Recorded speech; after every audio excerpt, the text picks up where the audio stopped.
Have you ever tried to trigger a callback from a web page using Headless Chrome only to find yourself stuck? It can be really frustrating, right? If that's you, you're in the right place. Today, we're going to explore how to trigger callbacks in Headless Chrome. I totally get it.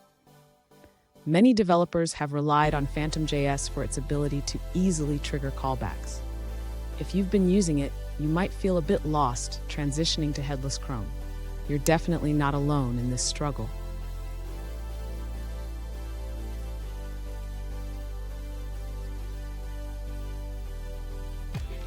Here's the specific question we're addressing today. One user asked, is there a way to trigger a callback from the loaded web page in Headless Chrome? They mentioned how they used to do it in Phantom.js with a specific code snippet. Sound familiar? Let's dive into this together. So, what's the deal with triggering callbacks in Headless Chrome? Unlike Phantom.js, Headless Chrome has its own way of handling callbacks.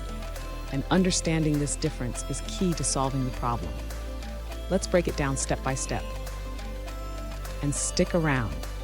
I have a great tip at the end that will help you streamline your workflow with Headless Chrome. To trigger a callback from a loaded web page in Headless Chrome, the user should first ensure they have the Puppeteer library installed. This library allows for controlling Chrome programmatically. Next, the user needs to set up a basic Puppeteer script. This script will launch a browser, navigate to the desired web page, and listen for messages from the page. Now, the user should modify the web page to send a message back to the Puppeteer script. This can be done by adding a script to the web page that triggers a callback. Finally, the user can define the callback function in their Puppeteer script to handle the data sent from the web page. This will allow them to process the information as needed. Fun fact, did you know that Headless Chrome was developed by Google to help automate web testing? It's a powerful tool that can do so much more than just render pages. Now, let's look at the answers provided by other users. An alternative approach involves using the evaluate function from the runtime domain in Headless Chrome.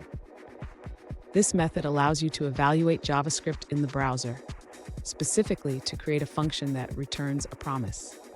This promise resolves when window.callChrome is called. It's important to run this code once the page is fully loaded. You can achieve this by using the page.load event fired function to ensure everything is ready before executing your callback.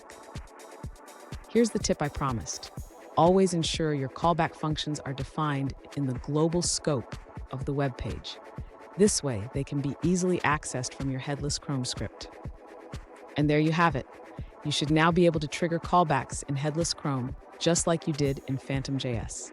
Remember, practice makes perfect. If you found this video helpful, hit that subscribe button for more tips, and don't miss our next video where we dive deeper into Headless Chrome functionalities.